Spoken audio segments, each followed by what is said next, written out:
Haleluya, puji nama Tuhan. Shalom, selamat malam Bapak Ibu Saudara yang dikasihi Tuhan. Mari bersama-sama malam hari ini kita datang kepada Tuhan dan memuji, menyembah, menyenangkan hati Tuhan. Apapun yang sedang kita hadapi, mari kita bawa malam hari ini.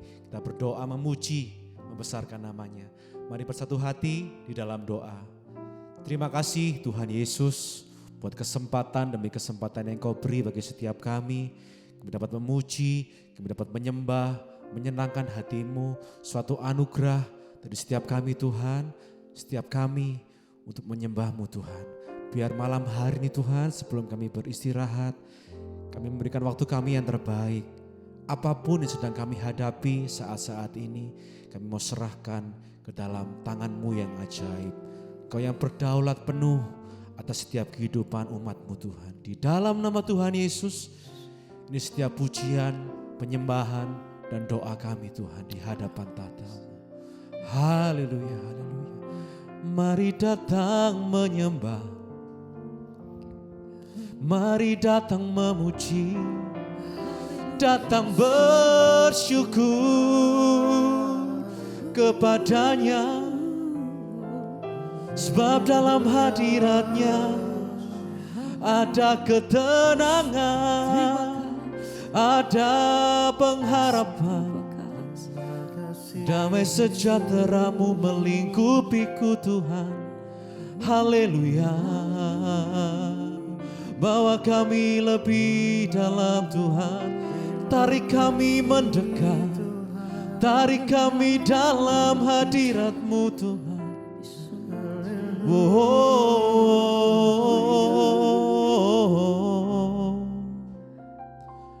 Kau bawaku terbang tinggi, mengatasi badai kehidupanku. Hadirat-Mu tenangkanku, damai sejahtera-Mu melingkupiku. Bersama katakan, Kau bawaku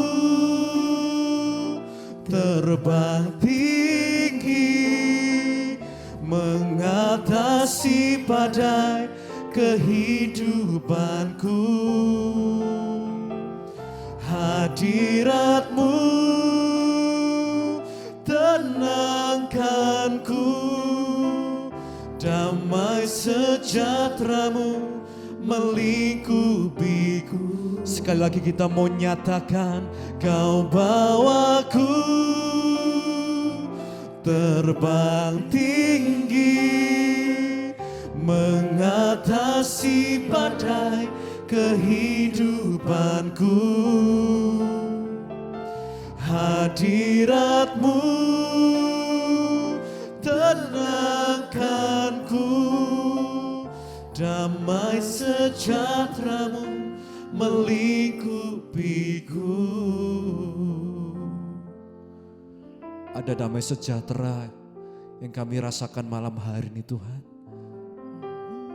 Sebab duduk diam dan tinggal tenang dalam hadirat-Mu, kami dapatkan kekuatan yang baru. Kami mendapatkan jalan-jalan yang tidak pernah kami pikirkan sebelumnya. Sungguh Kau telah sediakan bagi setiap kami yang percaya Tuhan. Sebab rencana-Mu, rancangan-Mu, itulah yang terbaik bagi setiap kami Tuhan. Biar kami hari-hari ini Tuhan terus mengandalkan Tuhan.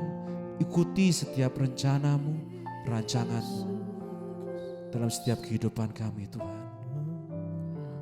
Kami tenang tinggal dalam hadirat-Mu Tuhan. Kau bawaku terbang tinggi, mengatasi badai kehidupanku.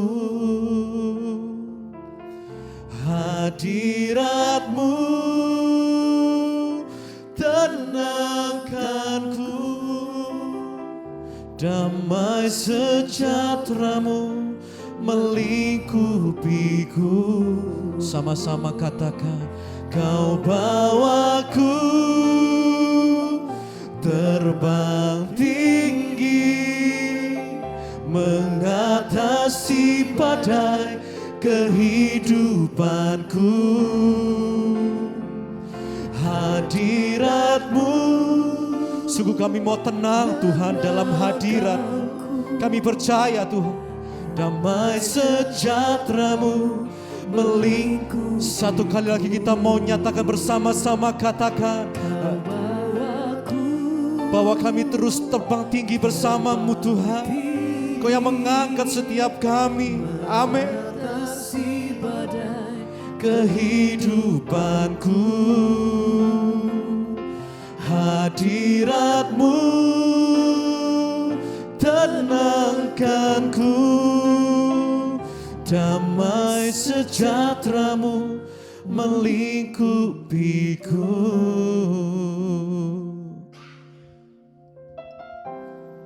Malam hari ini Tuhan, kami mau lebih dan lebih percaya akan Engkau Tuhan. Sebab kami anak-anak yang disayangi oleh-Mu, kami anak-anak yang berharga di mata-Mu Tuhan. Terima kasih Tuhan, walaupun badai sekalipun yang sedang kami hadapi begitu kencang, tapi kami percaya Tuhan, hadirat-Mu lebih daripada apapun yang sedang kami hadapi Tuhan. Kau sanggup meredakan badai sebesar apapun saat hati kami percaya Tuhan. Kami mendapatkan terobosan-terobosan yang baru malam hari ini Tuhan. Terima kasih Tuhan Yesus buat segala sesuatunya Tuhan. Haleluya. Di saat badai bergelora, ku akan terbang bersama-Mu. Bapa Kau Raja atas semesta, ku tenang sebab Kau di saat badai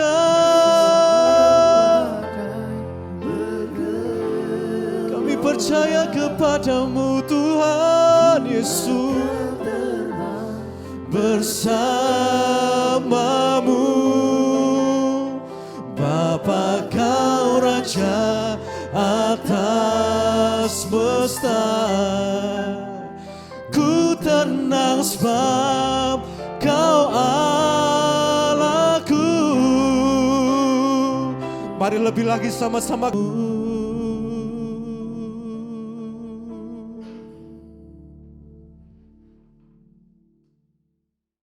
Iya, malam hari ini saya diberi tema tentang ya pengurapan yang baru, pengurapan yang menyegarkan kita. Tentunya kita semua membutuhkan pengurapan dari Tuhan. Berapa banyak yang rindu diurapi Tuhan lebih lagi? Iya, puji Tuhan. Tepuk tangan dong buat orang yang ada di Temanggung. Terima kasih buat Bapak Gembala dan Ibu yang sudah mempercayakan pelayanan, juga seluruh jemaat di tempat ini. Saya mengucap syukur dan baru pertama kali saya di pelayanan di Temanggung ini ya, karena kemarin saya ngajar di sekolah misi saya di Bandungan ya. Jadi Bapak Ibu kalau ada yang mau jalan-jalan ke Bandungan silahkan. Jangan lupa mampir di sekolah misi Eagle Nest di depan Green Valley ya. Dan kita bersyukur, saya bersyukur Tuhan itu ya mempercayakan pelayanan ini ya kepada kita. Apa yang tidak pernah kita pikirkan itu yang Tuhan sediakan. Dan hari ini sudah angkatan yang kelima di sekolah misi ini. Mereka datang dari berbagai pulau di Indonesia, banyak yang dari pedalaman. Dan nanti mereka akan siap untuk menjadi penuai-penuai di akhir zaman. Puji Tuhan Bapak Ibu, hari ini kita akan belajar tentang ya bagaimana kita bisa menerima pengurapan yang dari Tuhan. Buka bersama Mazmur 92 ayat yang ke-10 sampai ayat yang ke-11. Mazmur 92 ayat 10 sampai ayat yang ke-11. Kita baca bersama firman Tuhan di sana. Ya, ayat yang ke-10, Ayat yang ke-10, 92, iya benar, ayat yang ke-10 dan ayat yang ke-11. Iya. Mazmur 92 ayat 10 dan ayat yang ke-11. Di Alkitabnya saudara, ya berarti mundur ya, ayat yang ke, ini benar ayatnya? Iya. Mazmur 92 ayat 11, tetapi ya kau tinggikan, itu benar? Ya, ini baru benar. Soalnya saya lihat di situ salah tulisannya ya.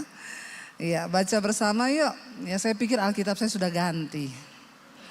Kita baca bersama 1, 2, 3. Tetapi kau tinggikan tandukku seperti tanduk banteng. Aku dituangi dengan minyak baru. Mataku memandangi seteruku. Telingaku mendengar perihal orang-orang jahat yang bangkit melawan aku. Saya pengen kita baca seterusnya ayat yang ke-16. Baca ayat yang berikutnya. Lanjut saja. 1, 2, 3.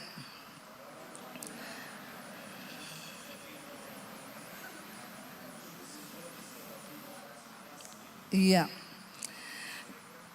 Terus saudara ya.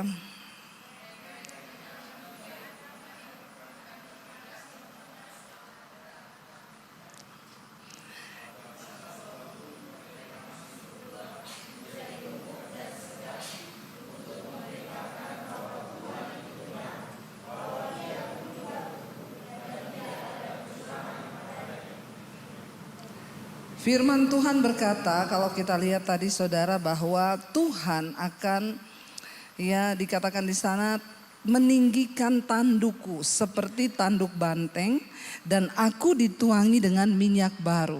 Tanduk itu berbicara tentang kehormatan, martabat, ya bahkan nama baik seseorang. Ayat ini berkata, kalau Tuhan yang meninggikan hidup kita, harkat kita, martabat kita, kehormatan kita, maka tidak ada satu orang pun yang bisa merendahkan. Dikatakan di sana bahkan Dia yang mencurahkan, menuangi aku dengan minyak baru. Dan mataku memandangi seteruku, memandangi musuh-musuh kita, telinga kita mendengar bahwa ada orang-orang jahat yang akan bangkit melawan aku. Orang benar akan bertunas seperti pohon kurma, akan tumbuh subur seperti pohon aras di Libanon. Mereka yang ditanam di bait Tuhan akan bertunas di pelataran Allah kita. Pada masa tua pun mereka masih berbuah menjadi gemuk dan segar untuk memberitakan bahwa Tuhan itu benar, bahwa Ia gunung batuku dan tidak ada kecurangan padanya. Katakan amin. Bapak Ibu, di sini dikatakan bahwa ini Mazmur ini menggambarkan ya tentang bagaimana seseorang yang diangkat tinggi oleh Tuhan. Pengurapan itu tidak sembarang diberikan kepada semua orang. Tidak semua orang Kristen, ya dengar baik-baik saudara, akan mendapat pengurapan dari Tuhan. Hanya mereka yang membuka hati, yang sungguh-sungguh rindu, mereka akan mengalami pengurapan dari Tuhan. Kalau dalam perjanjian lama kita belajar tentang pengurapan. Untuk apa pengurapan itu diberikan? Di zaman perjanjian lama saudara, orang-orang itu diurapi untuk sebuah tugas. Dia raja, dia imam atau dia nabi. Lalu Tuhan akan mengurapi. Dan itu memang tidak semua orang, hanya orang yang dipilih Tuhan. Sampai di masa perjanjian baru, saya percaya pengurapan Tuhan tidak berhenti. Bahkan sampai hari ini Tuhan masih mengurapi gerejanya. Tetapi siapa yang diurapi Tuhan? Tentu orang yang dipilih oleh Tuhan. Yang akan ditinggikan oleh Tuhan. Yang akan dimuliakan oleh Tuhan. Bapak Ibu, kita belajar dari satu ya kisah di dalam Alkitab, yaitu tentang Daud. Kita semua tahu Daud itu adalah seorang yang sangat luar biasa. Ya, Daud itu orang yang dipilih oleh Tuhan.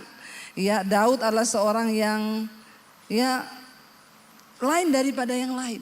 Ya, dan kenapa Tuhan memilih Daud menjadi raja, kita bisa belajar malam ini. Setidaknya metode Tuhan itu tidak berubah.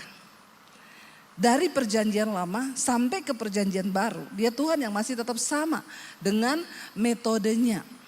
Dan kita perlu belajar kenapa Daud dipilih oleh Tuhan. Firman Tuhan berkata, pada waktu itu Nabi Samuel berduka cita karena dia melihat Saul. Saul yang dulu orang diurapi Tuhan, tiba-tiba pengurapan Tuhan meninggalkan Saul. Kenapa pengurapan Tuhan meninggalkan Saul? Karena kita tahu bersama, ternyata Saul orang jahat, hatinya jahat. Dia penuh dengan iri hati. Lalu saudara, ketika Tuhan meninggalkan Saul, Nabi Samuel ini berduka cita. Tuhan berkata kepada Samuel, kamu jangan berduka cita karena Saul telah kutolak. Itu ada di 1 Samuel pasal 16. Berfirmanlah Tuhan kepada Samuel, berapa lama lagi engkau berduka cita karena Saul? Bukankah ia telah kutolak sebagai raja atas Israel? Lalu Tuhan berfirman, isilah, ya 1 Samuel 16, isilah tabung tandukmu dengan minyak dan pergilah aku mengutus engkau kepada Isai orang Betlehem itu. Sebab di antara anak-anaknya telah kupilih seorang raja bagiku. Waktu Samuel bersedih karena melihat Saul ditolak Tuhan, Tuhan berfirman, pergi ke rumah Isai. Ada satu orang anaknya yang akan aku urapi menjadi raja. Dan dikatakan di sana saudara, ya akhirnya Samuel pergi, dikatakan dia datang ke Betlehem. Ya kemudian ya dikatakan di sana dia bilang, undanglah Isai ke upacara pengorbanan. Ya, lalu aku akan memberitahukan kepadamu apa yang harus kuperbuat, ya. Dan di sana Tuhan menyuruh kepada Samuel, undang Isai datang, anak-anaknya datang. Nanti aku akan kasih tahu kamu siapa yang akan diurapi. Kita tahu bersama saudara, pada waktu itu Daud ini orang yang tidak masuk hitungan secara manusia. Kalau hari ini kita nggak masuk hitungan secara manusia, bersuka cita lah, karena orang-orang yang seperti itu yang seringkali dipilih oleh Tuhan. Amin.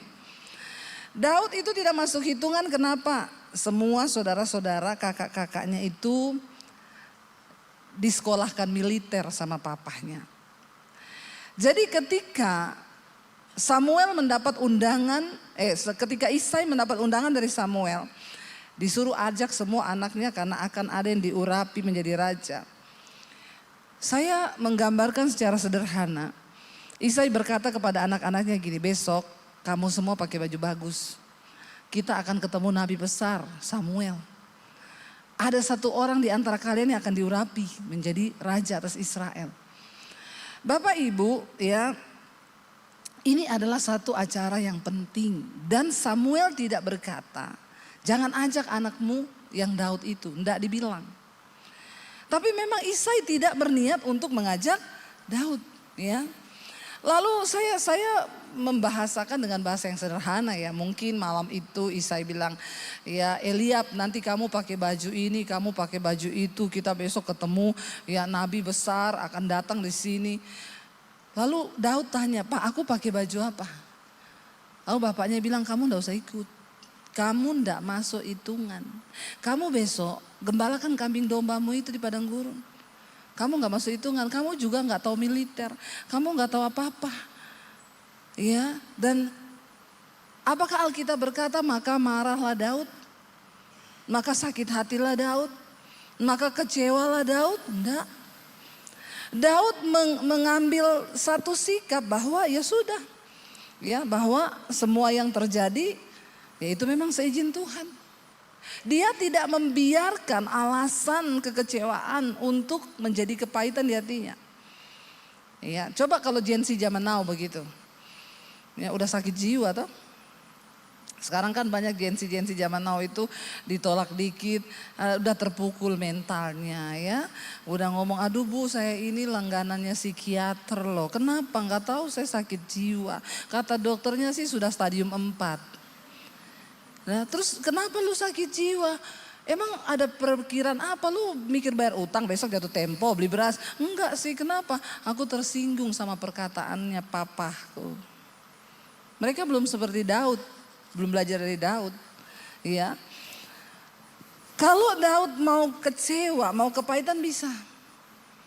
Ya, tapi Daud tidak memberikan tempat untuk hatinya tercemar. Orang yang diurapi Tuhan, ya, orang yang Tuhan lihat hatinya, Tuhan lihat hidupnya.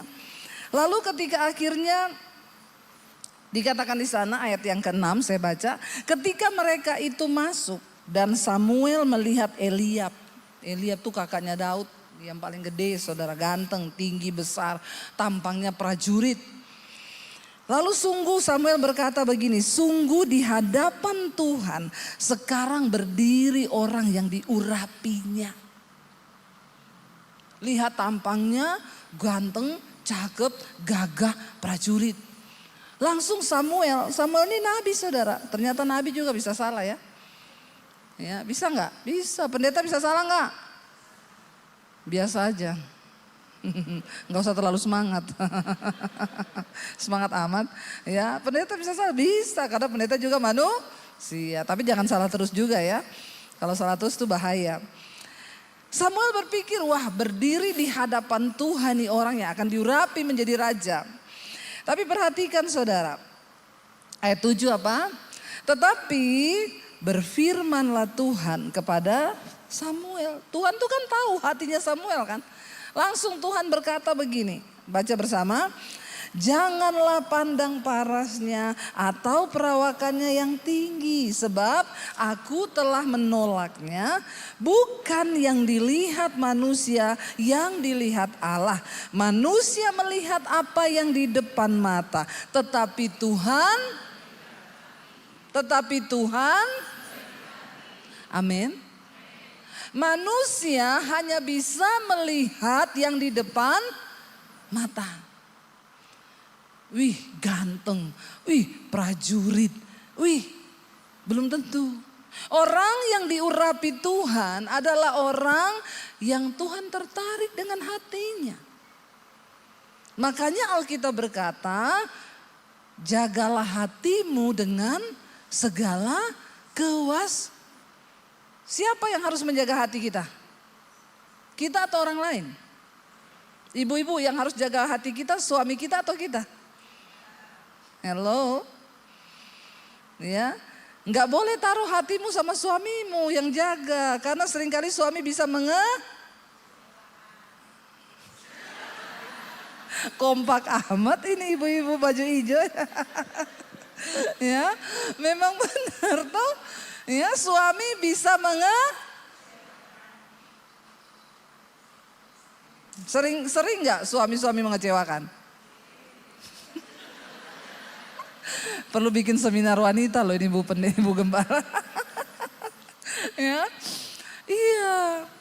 Jangan taruh hatimu untuk dijaga orang lain. Karena yang harus menjaga hati itu siapa? Kita sendiri. Kadang orang lain cuma datang ngucapin kata-kata yang bisa menusuk hati. Tapi kalau engkau tidak memberi tempat, mempersilahkan perkataan orang masuk di hatimu, maka hatimu tidak tercemar. Yang harus menjaga hati itu kita sendiri. Ya, jaga hatimu dengan segala kewaspadaan. Jadi salah kalau kamu tuh berkata begitu tuh orang ya, dia tuh bikin saya sakit hati. Ya kamu yang salah. Kenapa orang bisa bikin kamu sakit hati? Harusnya tidak ada seorang pun yang bisa bikin kita sakit hati. Kalau kita menjaga hati. Amin. Kalau kita menjaga hati kita ya jangan biarkan. Ya, jagalah hatimu dengan segala kewaspadaan. Di terjemahan aslinya kewaspadaan itu kayak security. Satpam. Ya. Kalau kita masuk di perumahan mewah, saudara. Saya tuh kadang-kadang suka jengkel kalau masuk di perumahan mewah di Jakarta. Ada satpam yang jaga kan. Ditanya begini, mau kemana? Ke rumah ibu ini. Alamatnya nomor berapa? Nomor ini, blok ini, blok ini. Ada keperluan apa? Kadang saya bilang kepo amat lo. Tapi nggak bisa, itu tugasnya. Kita nggak boleh marah. Dia masih tidak percaya lagi berkata begini, mohon minta KTP, tolong ditinggal di pos. Ya, Satpam security tidak akan pernah membiarkan sesuatu yang tidak jelas masuk ke dalam perumahannya. Alkitab berkata menjaga hati dengan kewaspadaan itu seperti security, seperti satpam yang menjaga keamanan. Jadi kalau orang nyakitin kamu, ya kalau hatimu mau sakit, tanya dulu di hatimu, ada perlu apa? Ya, itu loh dia menyakitiku. Kenapa? Oke dia menyakiti, tapi lu jangan masuk, keluar aja. Lepaskan pengampunan. Sebab kalau tidak begitu saudara, engkau gak mungkin mengalami pengurapan Tuhan. Amin. Ya, Tuhan mengurapi orang itu bukan orang sembarangan. Untuk kepentingan Tuhan, kita ini diperlengkapi dengan pengurapan Tuhan agar kita bisa menjadi saksi Kristus. Jadi jangan biarkan sesuatu yang sampah masuk ke dalam hatimu. Ya, orang itu saudara kalau punya kepahitan banyak, kecewa banyak, bisa terlihat dari wajahnya. Kalau susah senyum itu tanda-tanda itu. Ya, susah senyum, mukanya ketekuk ya. Ini terus, 2 saja itu kalau nggak banyak kepahitan, besok mau jatuh tempo. Ya, orang kalau susah senyum itu pahit. Dan ketika di sini pahit, maka yang keluar dari mulut juga pahit. Karena sumbernya sudah pahit. Alkitab bilang air yang manis nggak mungkin mengeluarkan yang pahit. Kalau sumbernya pahit, yang keluar juga pahit. Ya, makanya ada istri-istri yang ketus. Cuma ditanya apa sama suaminya, ya jawabnya apa. Ditanyanya A, jawabnya Z. Ya, orang ngomong baik-baik bisa tersinggung. Sekarang kan banyak begitu tuh. Karena di sini kotor saudara. Kita lihat kasus-kasus pembunuhan sekarang. Ya, bunuh orang karena iri, bunuh orang karena tersinggung, bunuh orang karena ya cuma karena perkataan sepele loh. Lalu kita mengizinkan kepahitan masuk, akhirnya kita benci kan. Dan Yesus bilang, orang yang membenci saudaranya dia adalah seorang pembunuh manusia. Pembunuhan berasal dari kebencian. Ya, saya dulu pernah cerita saya waktu di Solo, saya ini menikah di Solo, suami saya ini orang Solo saudara. Ya lalu saya itu diajak seorang ibu, Bu Debi doakan saya ya di rumah saya. Ya saya datanglah ke rumahnya, ketika saya bertamu di rumahnya, ya yang bukain pintu kakaknya saudara. Ya bukain pintu saya dia tanya, cari siapa? Saya bilang cari ibu ini, rumahnya bener? Nggih. Ada perlu apa? Saya bilang, ibu ini mau didoakan. Situ dari mana? Siapa? Saya pendeta. Oh situ pendeta? Iya. Masuk, duduk. Orang kayak gini saudara ya, orang kayak gini menurut saudara hatinya manis enggak? Ya pahit, campur asam dikit. Ya, saya dibilang itu, duduk, masuk, tunggu, lagi mandi. Oh iya Bu. Lalu dia mulai ngobrol sama saya. Dia bilang gini, oh jadi situ pendeta? Iya sini pendeta. Orang ada namanya loh, situ-situ, sono-sono. Tapi orang pahit memang begitu. Jangan kau ikutan pahit juga. Nanti sama-sama gila. Saya bilang iya sini pendeta. Kalau situ pendeta berarti situ bisa baca saya dong. Dalam hati saya ya kalau ada tulisannya saya bisa baca. Masalahnya saya mau baca apa ini? Ya. Tapi ya sudahlah saya mengerti maksudnya dia. Maksudnya dia suruh saya menebak dia itu seperti apa. Gampang aja lah orang modelmu kayak begini. Alkitab bilang hati mencerminkan wajah. Wajah mencerminkan hati. Model macam begini kira-kira hatinya kayak apa? Ya sebentar lagi menggonggong. Wah. Kayak anjing galak saudara. Ya. Saya bilang maksudnya ibu, ya situ kan punya kuasa berarti. Baca saya. Saya bilang maaf ya bu, ya karena ibu suruh saya. Jadi ya maaf ya bu, kayaknya ibu banyak dikecewakan. Ya ibu sering disakiti hatinya. Ya jadi dalam hatinya ibu tuh banyak sekali kekecewaan. Saya ini berjaga-jaga dan berdoa. Sambil ngomong begitu tuh saya berjaga-jaga dan berdoa saudara. Ini dua saja.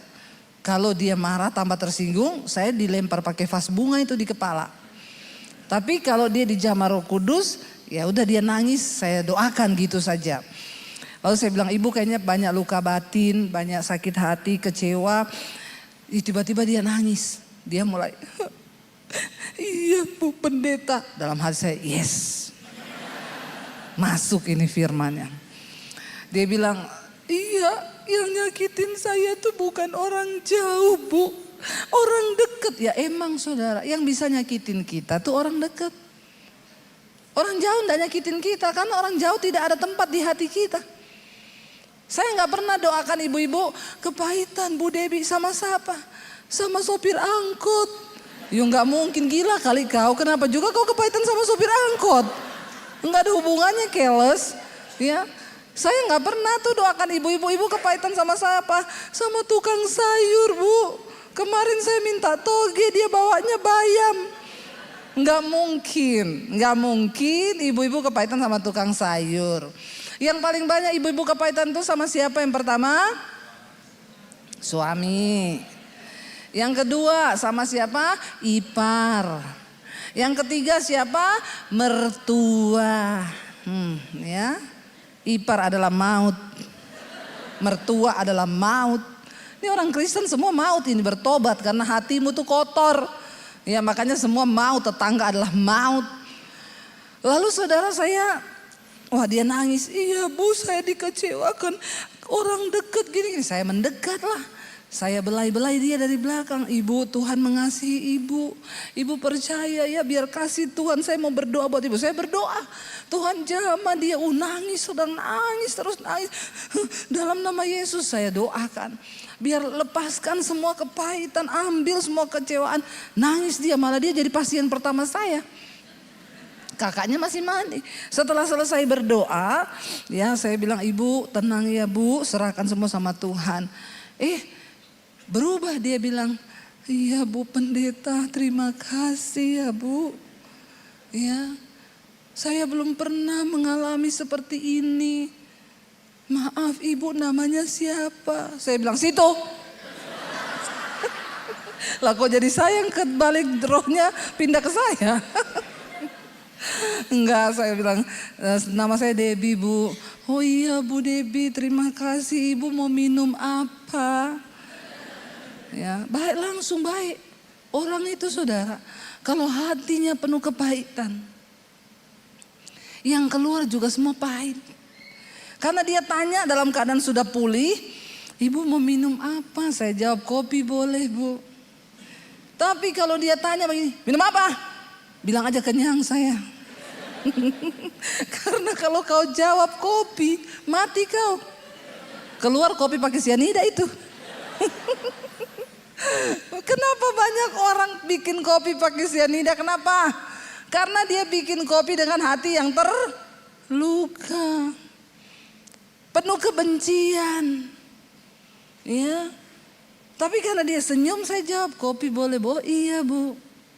Saudara lihat tuayan tuh menguning loh. Cuma perkara begini aja orang bisa dilawat Tuhan. Orang yang tadi pahit hatinya, orang yang tadi penuh kekecewaan, bagaimana pengurapan Tuhan bisa dia alami? Pengurapan Tuhan adalah sesuatu yang memampukan kita untuk bisa menjadi kesaksian suratan Kristus yang terbuka. Tapi kalau orang begini gak jaga hati, banyak yang pikir kepahitan itu biasa. Saya pahit sama mertua, saya pahit sama ipar, saya pahit sama ini. Gak bisa. Kita perlu jaga hati. Daud punya alasan untuk kepahitan sama keluarga. Daud punya alasan untuk kepahitan sama papahnya. Tapi dia tidak melakukan hal itu. Dia terima itu sebagai sesuatu yang memang ya udah Tuhan izinkan. Dia pergi gembalakan kambing domba. Dan akhirnya masuk satu persatu semuanya ya, dan tidak ada 7 orang anaknya itu masuk semua saudara. Di depan Samuel lewat. Tapi nggak ada satupun yang dipilih Tuhan. Lalu Samuel bilang sama Isai, udah ini semua anakmu? Jawab Isai begini, masih ada satu yang bungsu. Tapi enggak usah, dia tuh nggak masuk hitungan. Dia cuma gembala kambing domba. Dia bukan prajurit. Dia nggak sekolah militer. Aduh nggak usah deh, ini aja yang pantas mungkin. Tapi Samuel bilang, suruh panggil dia sebab kita tidak akan duduk makan sebelum dia datang ke sini. Dengar baik-baik, ketika Tuhan berkenan atas hidupmu, dia berkenan atas hatimu, orang mau tutup pintumu seperti apapun, Tuhan akan cari kau dimanapun kau berada. Amin. Daud, keluarganya sendiri yang tutup pintu. Papanya sendiri yang ngomong, enggak usah. Kamu enggak usah datang. Ya. Dia lagi mengembalakan kambing domba, enggak usah. Tapi lihat kalau Tuhan yang berperkara saudara. Tuhan bilang, Samuel bilang enggak, kita tidak akan mulai acara ini kalau dia belum dibawa ke sini. Ya, lalu Daud datang saudara. Enggak ditulis dia pulang mandi dulu, enggak ditulis dia pergi pakai baju bagus, tapi akhirnya ketika dia datang, ya, Tuhan berkata, bangkit urapi dia sebab inilah dia. Samuel mengambil tabung tanduknya dan berisi minyak itu, mengurapi Daud di tengah-tengah saudara-saudaranya. Sejak hari itu dan seterusnya berkuasalah roh Tuhan atas Daud. Lalu berangkatlah Samuel menuju Rama. Waktu pengurapan Tuhan atas hidupmu, ya, maka roh Allah berkuasa dalam hidup kita.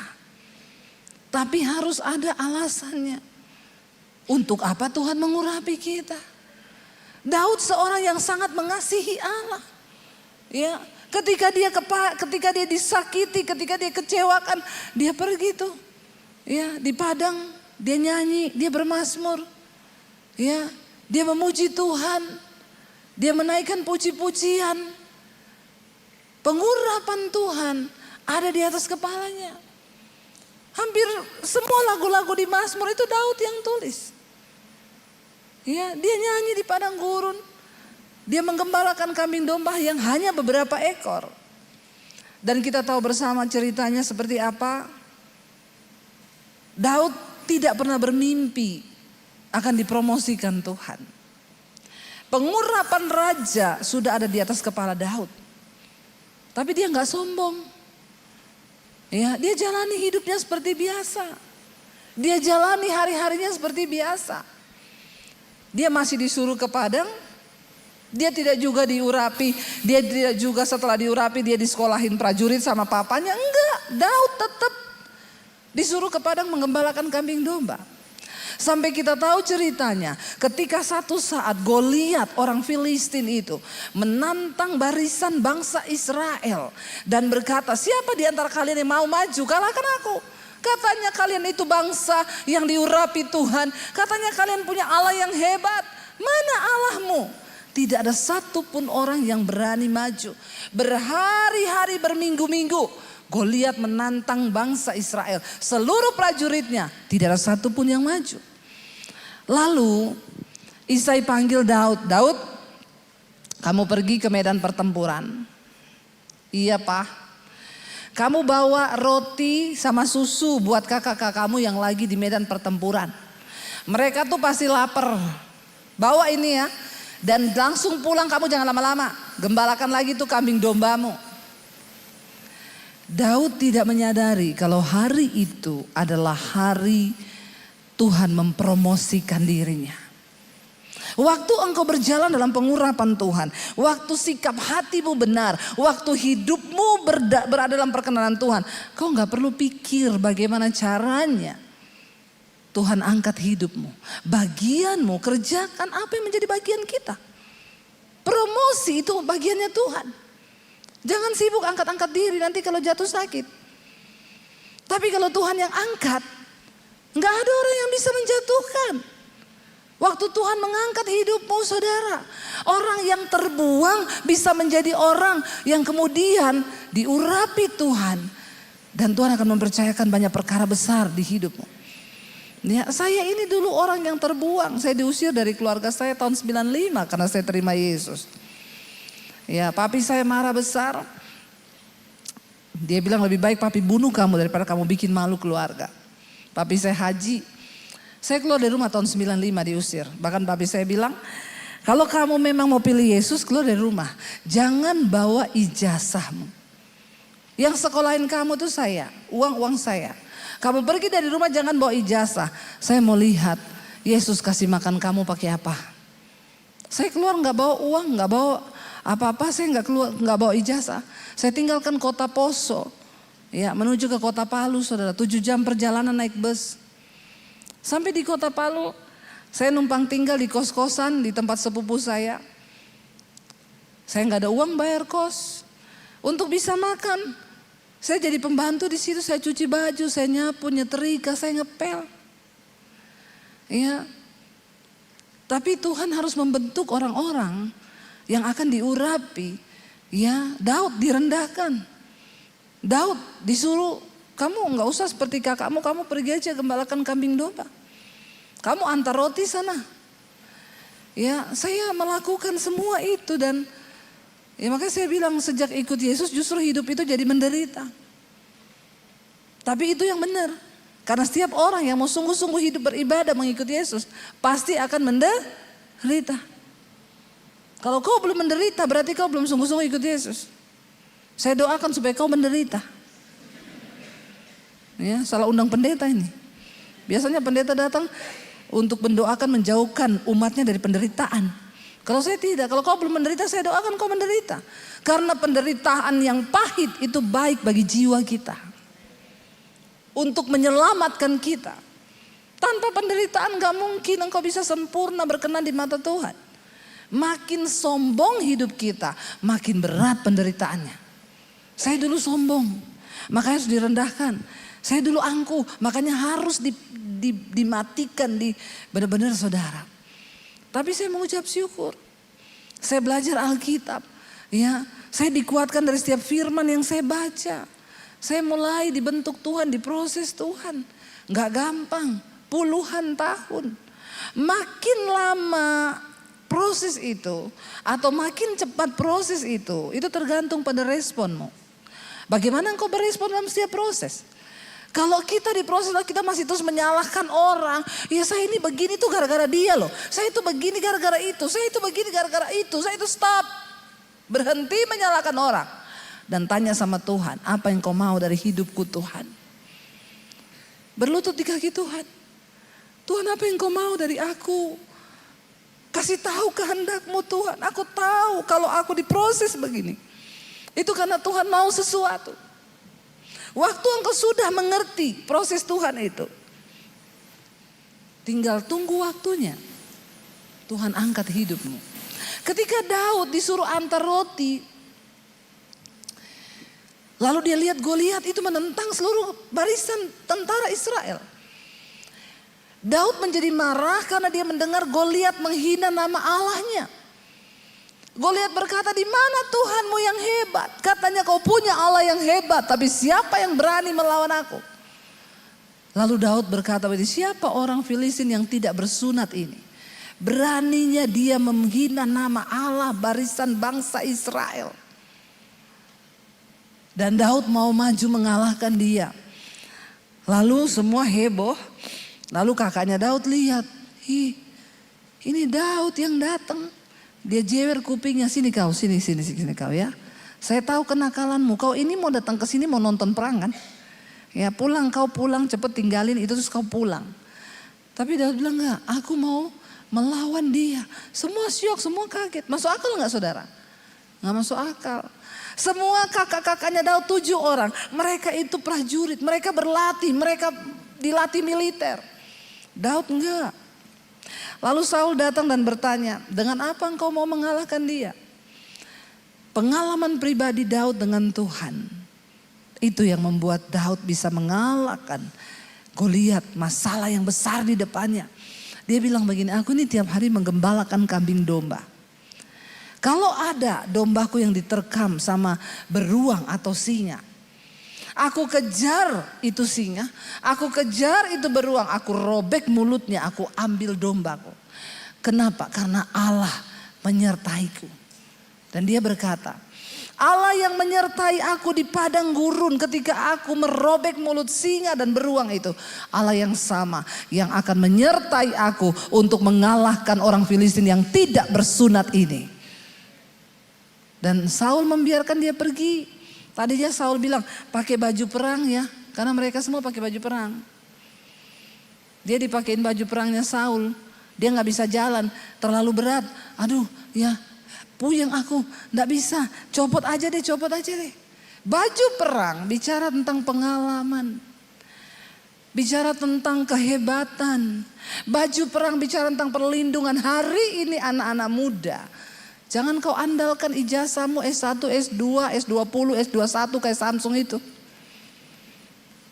Kalau engkau tidak mengandalkan Tuhan, kau gak akan lihat apa-apa. Zaman ke depan ini makin gila. Banyak orang-orang yang sudah mulai dipecat. Kenapa? AI lebih pinter. AI pinter saudara. Ya. Anak saya bikin kaos suruh desain AI. Pakein baju ke AI sama siapa aja AI bisa pakein. Ya. Anak saya yang satu saya bilang coba kamu bikin perjalanan ke Turki 10 hari 9 malam. Dia suruh AI bikinin saya perjalanan. AI bilang malam pertama kamu nginep di sini, hotel ini harganya sekian. Ke situ tuh naik bus, nanti turunnya itu begini. Malam kedua bisa di sini. Malam kalau kamu tidak setuju saya akan cari opsi yang lain. Kita udah nggak perlu orang. Kadang kalau kita punya sekretaris kita suruh, sudah dapat belum? Belum ibu. Saya baru dapat satu hotel. 1 hari 24 jam cuma satu hotel. Karena apa? Males. Maaf ya saudara. Banyak tenaga manusia, otak manusia, keterampilan manusia yang digantikan AI. Ya, orang Kristen sudah nggak punya keahlian, nggak punya kehebatan, ya, udah miskin, sombong, malas lagi. Ya. Udah miskin, sombong, bodoh lagi. Tidak mau menambah wawasan diri, nggak mau upgrade diri dengan pengetahuan, nggak mau baca Alkitab. Saya sampaikan sama anak-anak sekolah misi tadi. Kita ini perlu dicuci otak. Otak kita ini perlu dicuci pakai apa? Pakai firman. Dari kecil kita dibesarkan orang tua kita 20 tahun, 21 tahun. Yang diisi itu prinsip-prinsip yang bukan Alkitab. Di otak kita ini yang terisi dari kecil, contoh. Saya dulu waktu masih kecil sering dipesan sama papi saya. Mungkin ini juga pesan saudara kepada anak saudara. Kalau kau di sekolah dipukuli temenmu, jangan diam aja, pukul balik. Ya Pak ya. Kalau kau diam bodoh kau. Yang penting kau enggak salah loh. Kedengarannya benar. Toh? Yang penting kau jangan cari gara-gara. Tapi kalau kau dipukul hajar. Kalau kau bikin dia nangis, kau juga, kalau dia bikin kau nangis, kau juga harus balas bikin dia nangis. Pokoknya jangan diem, nanti kau mati. Kita kan sering kasih prinsip-prinsip yang itu bukan firman, tapi itu tertanam dari kecil. Dicekoin orang tua, benar enggak? Ya, jangan main malam-malam di luar, nanti dibawa lari wewe gombel. Apa tuh? Genderuwo. Kita ini sering bodoh-bodohin anak kita kan. Ya. Apalagi banyak hal-hal yang tanpa kita sadari saudara. Ya. Orang tua mungkin kau pernah bilang sama anakmu, kamu cari jodoh cari yang kaya loh ya. Yang miskin jangan. Cari yang kaya. Selain donatur dilarang mengatur. Ya. Padahal kan Alkitab bilang begitu enggak? Alkitab enggak bilang begitu. Ya, orang-orang tua berpikir, ya saya ini orang tua bu, anak saya marah sama saya. Ya enggak mungkin lah saya orang tua minta maaf sama anak. Prinsip-prinsip yang tidak sesuai firman Tuhan sudah bercokol di kepala kita. Dan itu harus kita cuci pakai firman. Itu yang Rasul Paulus bilang, aku ingin berada dalam Kristus bukan dengan kebenaranku tapi dengan kebenaran Kristus. Tapi orang Kristen sekarang banyak berada di dalam Kristus tapi bukan dengan kebenaran Kristus. Saya baca survei kemarin saudara. Kantong-kantong Kristen di Indonesia.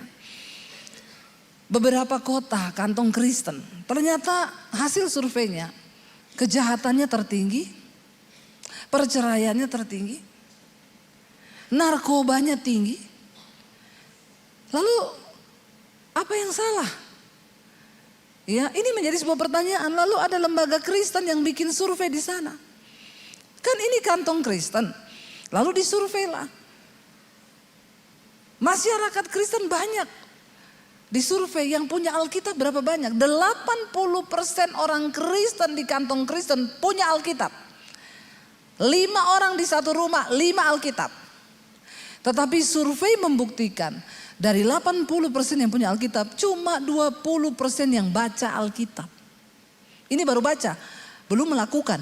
Mungkin yang melakukan coba 5 apa 3%. Saudara bisa bayangkan yang lainnya, yang 60% itu Alkitab hanya menjadi pajangan. Yang lebih celaka lagi kalau ada yang mati, Alkitab ditaruh di peti. Jangan kau taruh Alkitab di peti. Ya, karena orang mati sudah tidak bisa baca Alkitab itu untuk orang hidup. Orang mati tidak bisa baca. Selama dia hidup suruh dia baca Alkitab. Kalau sudah mati jangan taruh di peti itu Alkitab. Nanti kau dimarahi. Lai loh lembaga Alkitab Indonesia. Dia cetak itu bukan untuk taruh di peti. Amin. Kasih sama orang yang hidup supaya dibaca. Firman Tuhan berkuasa mengubahkan hidup kita. Saya bilang sama anak-anak misi tadi siang. Dengar baik ya, miskin boleh, goblok jangan. Amin. Banyak orang Kristen bodoh. Kenapa? Karena gak punya firman. Segala tindakan yang tidak berdasarkan firman itu kebodohan di mata Tuhan. Jadi dilarang goblok ya, amin. Iya kita boleh miskin. Tapi kalau kita punya firman, Tuhan bisa mengurapi engkau, mengangkat hidupmu, mengangkat martabatmu, mengangkat derajatmu supaya kau bisa menjadi kesaksian bagi banyak orang. Saya sudah ngomong keras gak ada yang tepuk tangan loh. Tolong saudara ya, tepuk tangan sedikit kayak buat firman Tuhan bukan buat saya, buat Tuhan. Ya, tepuk tangan aja malas. Ya. Kita tepuk tangan untuk Tuhan Yesus. Firman Tuhan itu ya dan amin. Ya kalau kita melakukan, kalau kita menghidupi, kita akan mengalami saya ini loh. Saya ini bukti nyata dari apa perbuatan Tuhan yang begitu dahsyat. Saya yang dulu diusir. Saya gak punya rumah, saya kehilangan segalanya. Saya diproses Tuhan. Puluhan tahun diproses. Kenapa? Saya dulu sombong, saya angku banyak dosa. Makin banyak dosamu, makin berat prosesmu. Makanya cepat-cepat tobat. Sebelum semakin berat lagi proses itu. Kenapa semakin berat? Karena Tuhan tuh mau memurnikan kita kembali. Dia gak bisa mengurapi orang yang tidak dimurnikan. Ya, karena pengurapan itu punya tujuan. Supaya hidup kita menjadi kesaksian. Saya dulu orang yang kehilangan segalanya. Saya gak punya rumah, saya diusir dari rumah. Tapi hari ini saya beliin rumah mami saya. Ya, hari ini Tuhan berperkara saudara. Bahkan kita bisa bangun sekolah misi itu di Bandungan. Itu satu anugerah dan kemurahan Tuhan. Ya, Tuhan bilang kamu bikin sekolah. Sekolah kan gratis orang-orang yang mau jadi misionaris. Saya tantang kalau ada di Temanggung dekat sekali loh. Ya, masa ini paling banyak sekolah ini yang isi tuh orang Papua, orang Manado, orang Palu, orang Luwuk, orang Ambon. Belum ada nih Temanggung, belum ada ya. Astagfirullah subhanallah. Enggak ada orang di sini loh. Ya, belum ada saya dengar bu ini dari Temanggung, ini dari Salatiga, belum ada ya? Belum loh. Belum loh sekolah kita nih. Ya, malah dari luar pulau semua datang tuh. Ya, jauh-jauh mereka datang dari Kalimantan, dari Bangka Belitung ada. Ya, iya loh. Saya tuh pikir-pikir ya dari Jawa Tengah enggak ada ya. Dari yang dekat-dekat sini enggak ada. Sudah Hebat semua ini orang-orang di sini ya. Jadi saya tantang anak-anak muda, ya yang muda saja, yang sudah tua enggak usah. Ya, kau jadi pendoa saja kalau sudah tua-tua ya. Jadi yang ini yang muda-muda yang mau jadi misionari. Kenapa muda? Supaya dia bisa diutus. Ya pergi itu ke pedalaman ya. Kalau so tua aduh ya so encok udah sakit pinggang. Di rumah saja jadi pendoa, amin. Bukannya kita nggak mau terima tapi ya udahlah ya yang tua-tua ya nggak terlambat juga. Cuma masih ada kesempatan jadi pendoa saja. Yang muda-muda ini diutus ya. Mereka pergi ke daerah-daerah yang pelosok pedalaman yang belum mendengar kabar baik. Ayo Bapak Ibu, kalau hari ini kita punya sakit hati, kita punya kepahitan, kita punya karakter yang bobrok, buang semua itu karena Tuhan gak bisa mengurapi engkau. Tuhan mengurapi orang yang mau dimurnikan hatinya. Dan saat itu juga kita tahu bersama kisahnya, Daud mengalahkan Goliat cuma dengan batu, ya dengan katapel, dia gak pakai senjata yang hebat. Kau enggak usah berpikir saya enggak punya ijazah, saya ini enggak sekolah S1, S21, S20 enggak. Ya. Penentu dari kesuksesan di hidupmu itu Tuhan. Amin. Tuhan. Saya ini mengalami ya, saya diusir enggak bawa ijazah. Tapi hari ini Saudara, apa yang Tuhan firmankan? Pulau-pulau menanti pengajaranmu, bangsa-bangsa menanti pengajaranmu. Hari ini undangan ke LA, California masih saya pending. Ya, mereka mau bayarin tiket, ibu datang kami bayar tiket. Betapa rindu jemaat di sini mendengarkan pengajaran dari ibu.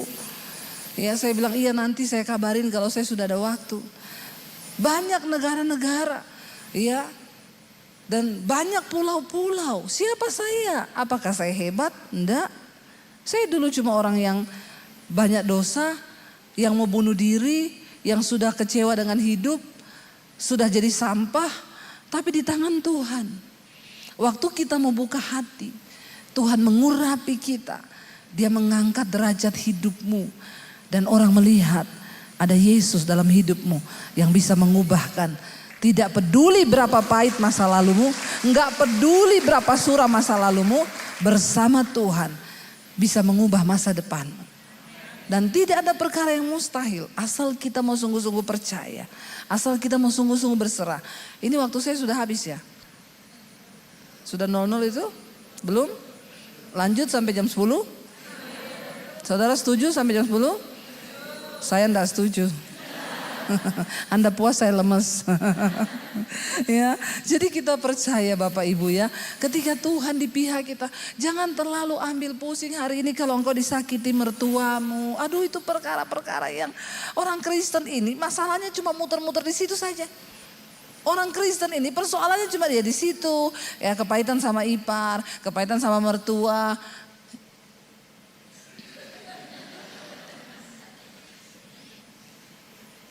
Bapak sudah duduk di situ, sudah habis waktu saya ya. Bapak sudah mengintimidasi saya begitu. Ya. Tapi iya Bapak Ibu ya. Jadi kita percaya bahwa sampai di mana tadi itu? Ya. Iya kita ayo ya tidak ada perkara yang mustahil bagi Tuhan. Ketika kita mau sungguh-sungguh melepaskan, buang dosa. Ya, jangan orang Kristen itu masalahnya itu muter di situ toh. Saya ini ketemu orang Kristen belum pernah Bu saya mau konseling, kenapa? Saya tertekan Bu, kenapa? Saya mau dibunuh Bu karena iman, belum ada. Rata-rata itu mau konseling apa? Saya kepahitan sama mertua, saya kepahitan sama ipar. Urusannya cuma kepahitan terus. Bingung saya ini. Kita ini gagal dalam memenangkan hidup kita, diri kita. Kita nggak pernah selesai dengan diri kita. Tuhan tidak bisa mengurapi orang yang belum selesai dengan dirinya. Daud selesai dengan dirinya. Karena itu tidak ada satu perkara pun yang bisa bikin dia sakit hati lagi. Nggak ada satu orang punya perlakuan pun yang bisa bikin dia kepahitan lagi. Karena dia sudah selesai dengan dirinya sendiri. Dia berurusan dengan proyeknya Tuhan. Saudara, proyek Tuhan di depan kita besar. Dia sedang cari orang-orang yang bisa dia percaya. Saya ini dulu cuma orang yang mau bunuh diri. Saudara bisa bayangkan kalau tahun 95 saya bunuh diri. Tidak akan pernah ada yang namanya Debbie Basir hari ini. Kalau hari itu saya menyerah mengikuti apa yang iblis suruh, tidak akan pernah saya melihat bagaimana Tuhan bekerja memakai hidup saya. Kalau saya mendengarkan setan tahun 95 untuk bunuh diri, nggak akan ada proyek-proyek Tuhan yang besar yang bisa terjadi lewat hidup saya. Tapi karena saya memilih mempercayakan hidup saya kepada Tuhan, saya bertobat. Saya membersihkan hati, membuang segala yang tidak berkenan dan meminta kasih karunia Tuhan.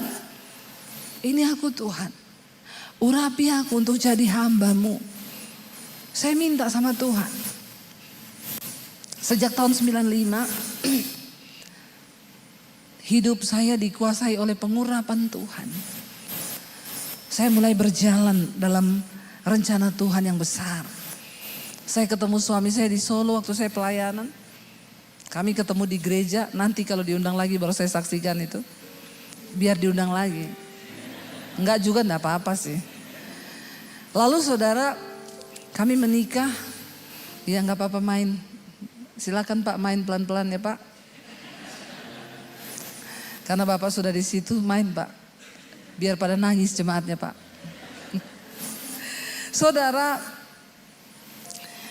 dan akhirnya saya masuk dalam rencana Tuhan. Sampai bisa ada Debbie Basir TV di YouTube. Berapa banyak yang dengerin khotbah saya di YouTube. Jemaat setia Miss. Wih banyak loh Pak, ini ternyata jemaat misbah doa, misbah syukur nih ya. Puji Tuhan ya. Bapak Ibu, dan sampai akhirnya Tuhan ketika selesai pandemi, saya berdoa Tuhan mau bawa kemana kami. Apakah kami mau buka gereja, bangun gereja. Tuhan bilang enggak. Visi akhir zaman Tuhan berikan kepada saya. Persiapkan para penuai. Karena tuaian banyak tapi penuai sedikit. Lalu saya mulai berdoa bagaimana apa yang Tuhan mau. Buka sekolah misi. Sekolah misi gratis untuk orang-orang yang tidak mampu. Saya bilang Tuhan saya bukan orang kaya. Tuhan bilang aku tidak cari orang kaya. Aku cari orang yang percaya dan beriman. Sebab visi Tuhan bisa terjadi bukan karena orang kaya. Tapi karena orang yang punya iman. Proyek Tuhan terjadi karena iman.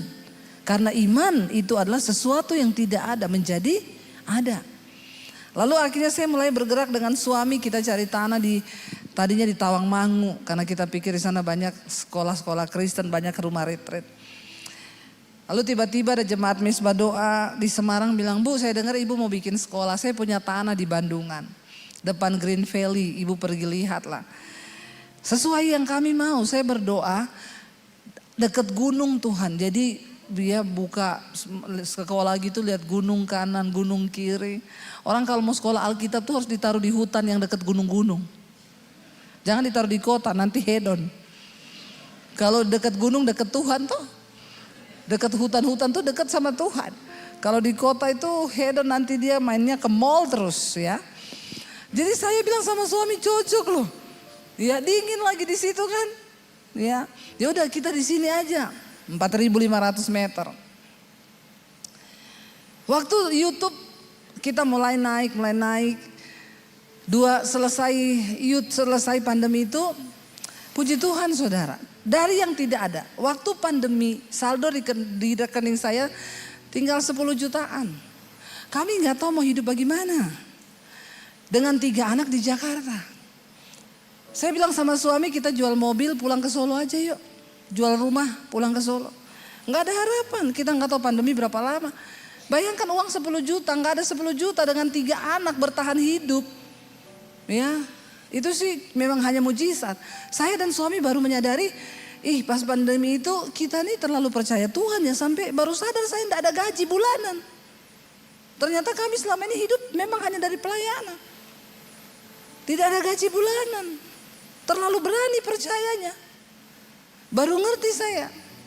Makanya dari dulu kita memang gak bisa kredit rumah di bank, gak bisa. Kalau ditanya ibu ada kerjaan ya ada. Gajinya berapa? Enggak tentu. Yang penting ada slipnya bu, enggak ada. Loh kok bisa gak ada? Iya slipnya dengan iman mas. Loh kok bisa? Ya gajinya kan dari sorga. Orang banknya bilang kami tidak bisa terima kredit slip gaji dengan iman bu. Karena kebetulan bank kami belum beriman. Jadi tidak bisa saudara. Jadi kita baru sadar, oh iya kita ini terlalu percaya ya sama Tuhan. Singkat cerita, di pandemi itu YouTube saya 2 tahun sebelum pandemi Tuhan suruh bikin saya bikin YouTube. Saya cuma dapat satu kata, Tuhan bilang aku akan kasih kamu tuayan bangsa-bangsa dan berkat bangsa-bangsa. Kita bikin YouTube 2018, 2020 pandemi. 2020 itu pas pandemi itu pertama kali YouTube kami dimonetisasi, kami digaji dari YouTube pas pandemi. Ya, kok enggak wow ya? Wow dong. Ya, gaji pertama waktu itu 16 juta baru, tapi di saat tidak ada uang, tiba-tiba ada yang gaji 16 juta, wow nggak? Bukan cuma wow. Lalu dijalani kami 2 tahun lebih, tiba-tiba Tuhan bicara, bikin sekolah. Kan di rekeningmu sudah ada duit. Saya ingat waktu itu ada uang 2M lebih. Dari yang tidak ada, menjadi ada. Tuhan bilang taruh uang 2M itu untuk pembangunan sekolah misi. Tuhan, ya jangan main-main ya Tuhan. Kalau ada 20M Tuhan suruh taruh 2M mah kecil. Nah, cuma itu Tuhan suruh taruh itu dengan iman. Kamu kan pernah melewati yang lebih sulit dari ini. Kita taruh. Setelah sekolah digambar, 4M. Habisnya. Saya udah mau mundur, saya bilang sama suami. Saya pikir 2M itu sudah lebih. Ternyata gak cukup. Iya bu, katanya pembangunan mahal. Kita udah bikin pembangunan yang sesederhana mungkin, tapi gak tahu akhirnya. Ya karena semua pakai besi. Ya udah. Saya bilang sama suami, kalau gitu gampang lah. Nanti taruh nomor rekening aja di layar YouTube. Nanti saya umumin, saudara kami akan pembangunan sekolah misi. Ini nomor rekeningnya, saudara bisa menabur. Ya karena siapa menabur, dia akan menuai. Saya bilang taruh aja di YouTube itu nomor rekening. Tapi saya dan suami dari awal bikin YouTube, kami sepakat tidak akan taruh nomor rekening di layar. Kali itu saya hampir tergoda. Ketika suami saya tanya, saya nomor rekening yang mana mau ditaruh? Pengumuman akan segera dimulai karena udah mau pembangunan. Saya bilang sebentar saya doa dulu ya, tanya Tuhan lagi, konfirmasi lagi. Saudara percaya enggak kalau saya taruh nomor rekening, cepat itu. Ya, langsung tertutup. Bayangkan yang nonton mesbah syukur 75.000, kadang 100.000 orang. Mesbah doa 50.000. Mereka taruhlah nyumbang 50.000 aja. 50.000 kali 1.000 kali 100.000. Ya, wah itu bukan cuma satu sekolah misi, bisa banyak sekolah misi. Tapi ketika suami saya tanya nomor yang mana, saya berdoa. Tuhan tuh bilang begini, silakan taruh nomor itu di YouTube. Tapi aku ndak ikut bekerja. Karena kamu sudah mencoba memakai kekuatanmu sendiri. Seperti Daud yang mencoba menghitung kekuatan pasukannya. Padahal dia tahu dia menang perang bukan karena kekuatan pasukannya. Tapi karena kuasaku kata Tuhan. Kamu akan dapat lebih daripada yang kamu butuhkan. Tapi aku tidak ikut bekerja. Saya takut waktu dengar itu saudara, saya bilang sama suami saya, enggak usah deh, tidak usah merekayasa Tuhan. Kita mulai dengan iman, karena Tuhan enggak perlu direkayasa. Akhirnya pembangunan dimulai, saudara tahu apa yang terjadi? 7 bulan pembangunan selesai. Tepuk tangan dong. Uangnya dari mana? Saya tidak tahu. Tapi saya tidak pernah minta sumbangan. Saya tidak pernah mengedarkan proposal. Saya tidak kirim ke orang-orang kaya bantu doa ya. Tidak. Dengan cara yang ajaib Tuhan kirim. Bu, saya ini pabrik cat, saya mau sumbang semua cat yang ibu butuh. Nih nomor pemborong saya, kabari aja sana bu, saya nggak tahu dia yang urus. Bu saya mau sumbang material, hubungi nomor pemborong saya. Bu saya mau sumbang ini, hubungi nomor pemborong saya. Bu semua yang berbau listrik saya sumbang, hubungi pemborong saya. Saya nggak simpen nomornya, saya nggak tahu, saya nggak kirimi ayat tiap hari. Karena Tuhan tidak perlu direkayasa. Waktu dia melihat engkau layak menerima pengurapan untuk mengerjakan visi Tuhan yang besar. Saudara percayalah, Tuhan cuma cari orang yang berkenan di hatinya hari-hari ini. Bagaimana supaya kita berkenan? Jaga hatimu, jaga hidupmu, hidup dalam kekudusan. Buang dosa-dosa yang gak penting yang hanya merusak hidup kita. Hidup di dalam kekudusan, damai sejahtera, sukacita. Kalau kita hidup dalam kekudusan, itu adalah sorga di bumi, saudara. Sebab kerajaan Allah bukan soal makanan, bukan soal minuman, bukan soal pakaian. Tapi soal kebenaran, damai sejahtera dan sukacita oleh Roh Kudus. Itu sorga. Saya berdoa kita semua dipakai Tuhan. Saya berdoa kita semua dipercayakan visi. Saya berdoa kita semua diurapi Tuhan. Saya undang imam musik boleh maju ke depan. Yuk kita sama-sama mau sembah Tuhan, saudara. Dia Tuhan yang masih bekerja sampai hari ini. Dia Tuhan yang masih memberikan visi bagi orang-orang yang dipilihnya. Dan dia masih mencari orang sampai hari ini. Biar dia temui di Temanggung ini adalah orang-orang yang mau dia pakai untuk menyerahkan hidupmu kepada dia. Masih begitu banyak visi Tuhan yang besar. Kita sedang berpacu dengan waktu. Sebelum kedatangan Tuhan kali yang kedua, Tuhan berkata, Dia akan memberikan kekayaan orang fasik dipindahkan ke tangan orang benar. Supaya terjadi pembalikan keadaan. Dan engkau akan menjadi suratan dan kesaksian yang terbuka bagi Kristus. Bangkit berdiri bersama. Silakan kita naikkan pujian. Terima kasih Tuhan.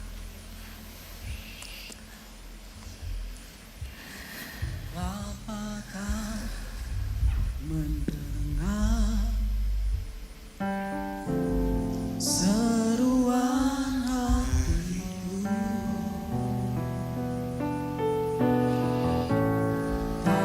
Tuhan tenang bersamamu Bapa. Mari lebih lagi angkat tanganmu di hadapan Tuhan. Mari kita dalam hari ini adalah Tuhan, saudara. Hampiri tahta kekudusan Tuhan. Datang pada Tuhan. Bawa hati dan hidupmu kepada Tuhan. Biar kuasa pengurapan dari tempat yang maha tinggi menjamah hati dan hidup.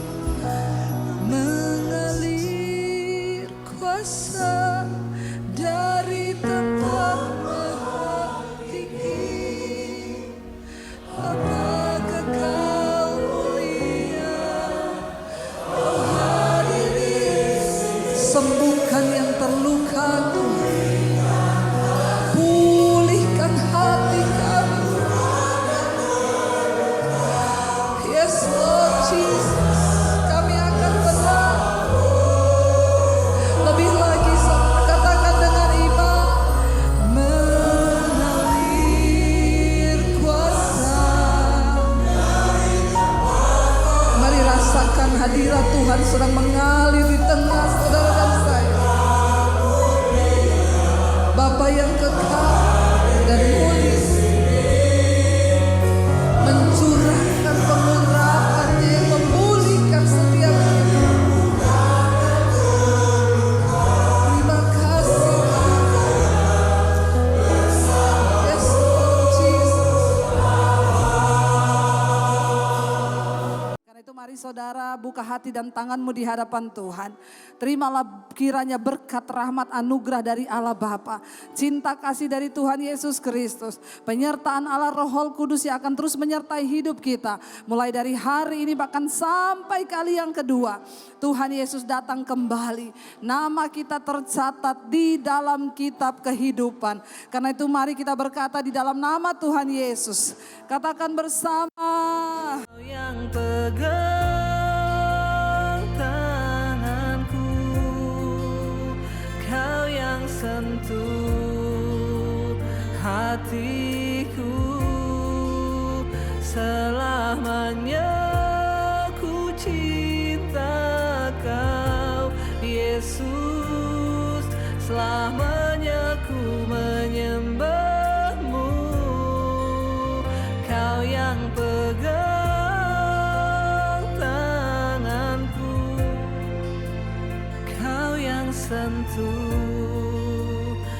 hatiku selalu